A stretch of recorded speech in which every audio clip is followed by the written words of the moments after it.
boa noite. O tema do nosso grupo será demência e idosos, né? É um conceito muito importante para se falar nesses últimos dias, principalmente salientando o papel da psicologia, né, e da atuação do psicólogo com os idosos, né? No decorrer do trabalho, né, será esclarecido de forma mais aprofundada sobre este tema através das minhas colegas que darão continuidade ao trabalho.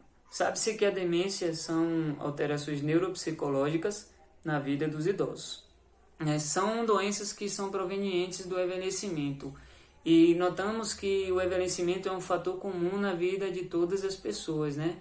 Nós nascemos, crescemos, vivemos e morremos. Então, todos nós estamos sujeitos a ser acometidos por essas doenças, né? Precisamos tomar o devido cuidado, o que for necessário estiver ao nosso alcance, para evitar esses tipos de danos, né? A demência, ela é a perda de redução progressiva das capacidades cognitivas, né? Pode ser perda completa ou parcial, ou pode ser permanente ou momentânea, né? Também traz, né, no sentido da demência, a perda de autonomia dos indivíduos idosos, né? E nessa perda de autonomia traz também a inaptidão para realizar atividades, né, no dia a dia. E isso, as demências afetam as funções cerebrais, né? Funções executivas, a memória, a atenção, habilidades na fala, resolução de problemas. Nota-se o quão vai se agravando no decorrer dos anos, né, as demências na vida dos idosos, interferindo inclusive na qualidade de vida das pessoas acometidas por essas doenças, né? E são comuns das demências o prejuízo na memória ou perda de habilidades, como já foi falado, né? Algumas doenças que são exemplos de demências é o mal de Alzheimer, doença de Pick, doença de Parkinson.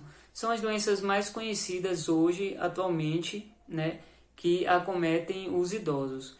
E diante do exposto, vale ressaltar que o papel da psicologia hoje é fundamental no trabalho com os idosos, porque há um sofrimento por detrás da demência, por detrás de cada doença, né? Tanto da pessoa que está acometida e dos cuidadores, dos familiares que estão convivendo com essas pessoas. Por isso há um papel importante do psicólogo, né, para tentar reduzir os danos e trazer uma melhor qualidade de vida na vida dessas pessoas, né? Eu agradeço a oportunidade.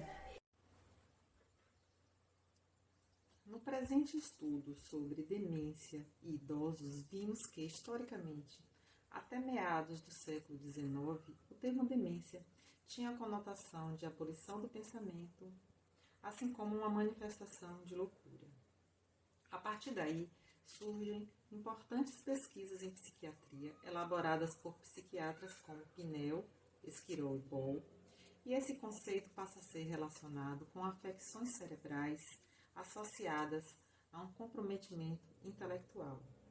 Com os avanços tecnológicos e científicos iniciados no século XX, principalmente nas últimas 2 décadas, ficou comprovado que, ante a explosão populacional de idosos na sociedade atual, as doenças crônico-degenerativas tornaram-se mais frequentes, incluindo nessa categoria as demências.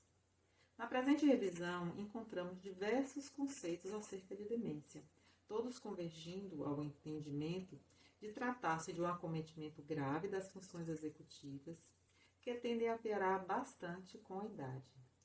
Zanini caracteriza a demência como um declínio da memória associado ao déficit de, ao menos, uma outra função cognitiva que possa interferir na vida social ou profissional do indivíduo. A demência afeta tanto a memória de curta duração, aquela memória responsável pelo arquivamento temporário de informações recentes, que são utilizadas para diversos outros importantes processos cognitivos, como também da memória episódica, que é composta pelo registro das experiências vividas pelo indivíduo, e não só a experiência vivida e lembrada, como também quando essa experiência aconteceu. Portanto, na demência, há uma perda das habilidades que proporcionam ao ser humano a capacidade de autonomia e adaptação à sua realidade. Em visita ao Manual Diagnóstico e Estatístico de Transtornos Mentais, no CID-10, temos a seguinte definição para a demência: uma síndrome decorrente de uma doença cerebral, usualmente de natureza crônica ou progressiva, na qual há perturbação de múltiplas funções corticais superiores.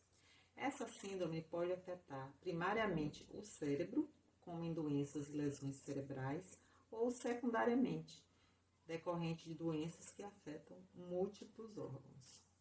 Em relação às suas causas, estabeleceu Calaria e colaboradores que doenças neurodegenerativas são as principais causas de demência em idosos, sendo a doença de Alzheimer, em sua forma típica, a mais comum, principalmente em pessoas acima dos 65 anos, sendo responsável por cerca de 50% a 60% dos casos de demência.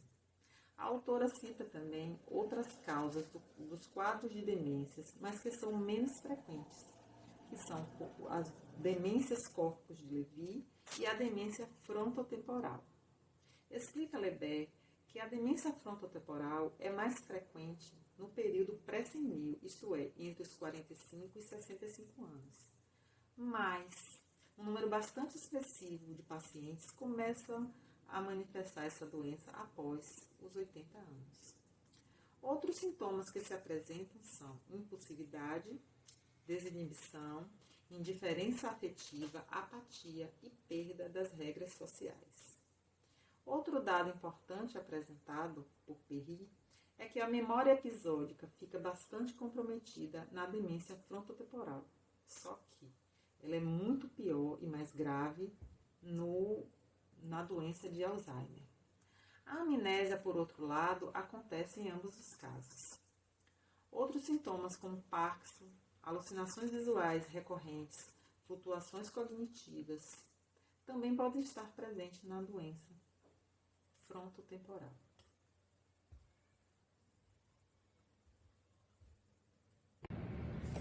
Envelhecer é algo inerente à natureza humana. E o fenômeno do envelhecimento ele tem sido observado em todo o mundo. E os dados mostram que o número de idosos no Brasil ele tem crescido significativamente. Então, diante desses dados, faz-se necessário um olhar especial do poder público e de toda a sociedade para que a integridade física, mental e espiritual desse idoso sejam garantidas, junto com todas as suas necessidades básicas.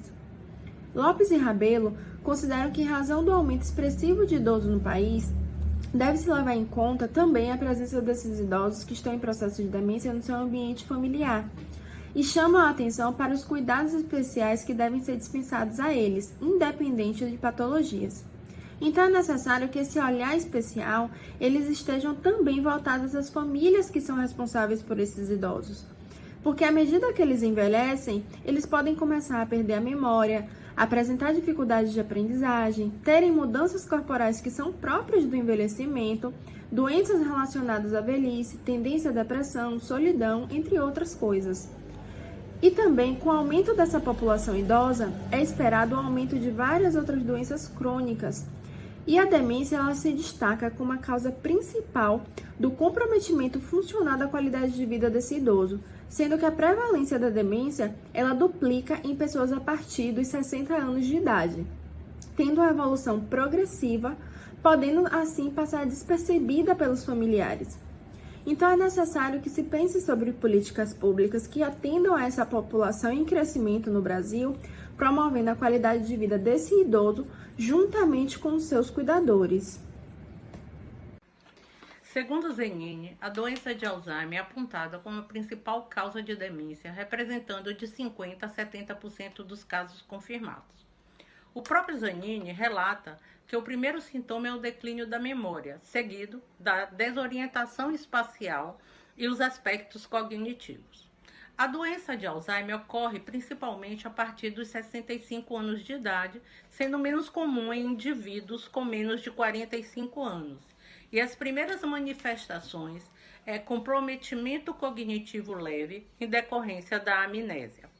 Também apresentam disfunção de memória de trabalho e uma diminuição da capacidade de memória de curta duração.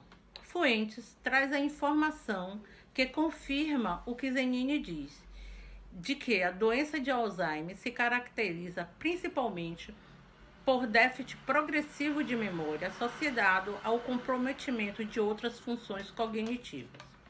Os profissionais ainda encontram dificuldades em identificar precocemente quadros demenciais. Isso porque seus sintomas são confundidos com outros transtornos, mas a avaliação cognitiva atua como um importante auxílio no diagnóstico precoce da doença de Alzheimer, contribuindo para um tratamento adequado e acompanhamento da evolução do sintoma.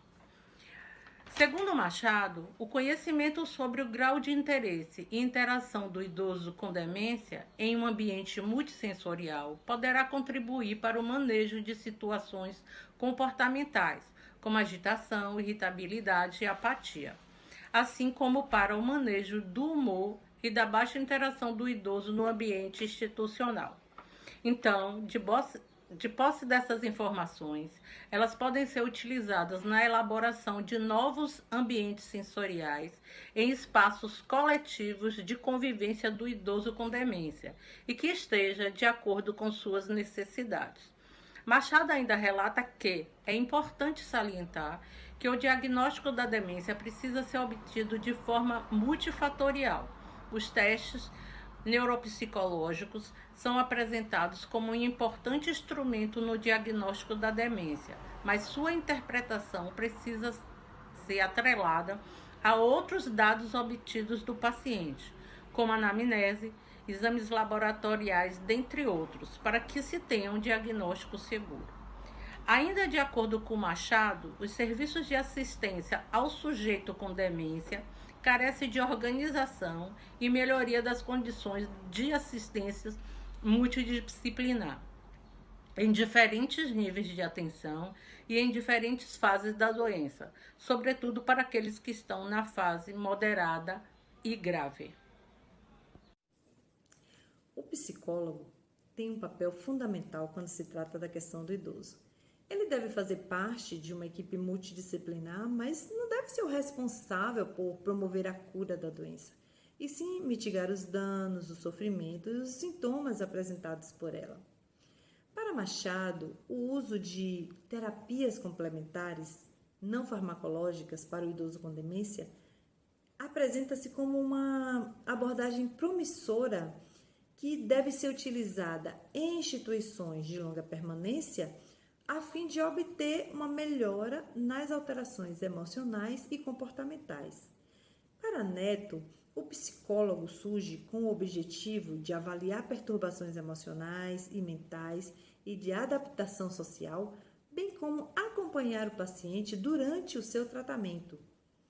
Isso vai contribuir para a promoção de comportamentos e modo de vidas mais saudáveis. O psicólogo pode ainda promover a formação e o acompanhamento aos cuidadores informais. Quando a família e o doente têm conhecimento do diagnóstico, é possível evitar reações inesperadas ou até mesmo agressivas por parte de quem cuida.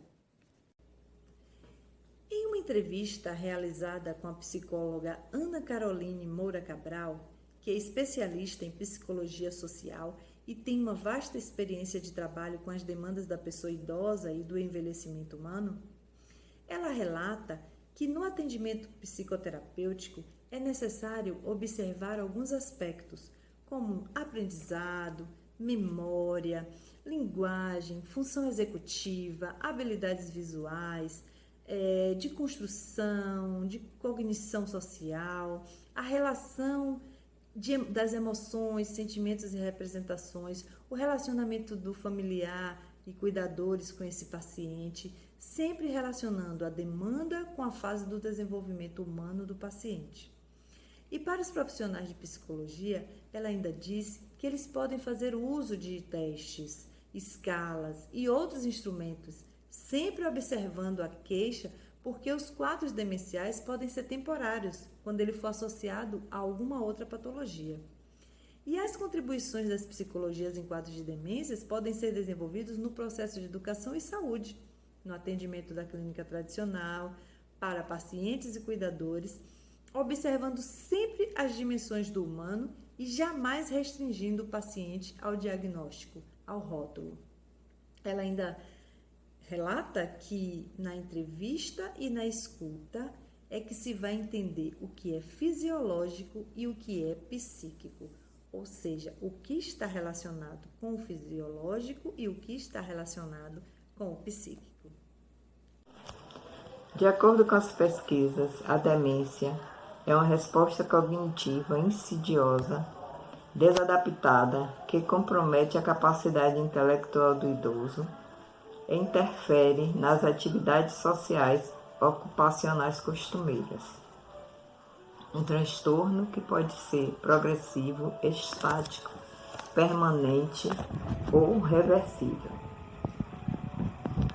O trabalho teve como objetivo fazer uma revisão de literatura das pesquisas referentes ao idoso e à demência, levando em conta que na velhice todos passamos por mudanças físicas, mentais e emocionais, e a demência, sendo uma doença preocupante, que não tem cura, comprometendo a qualidade de vida do idoso, se faz necessário um projeto político que esteja além da lei, mas também nas ações de garantia dos direitos do sujeito na sua integralidade e integridade.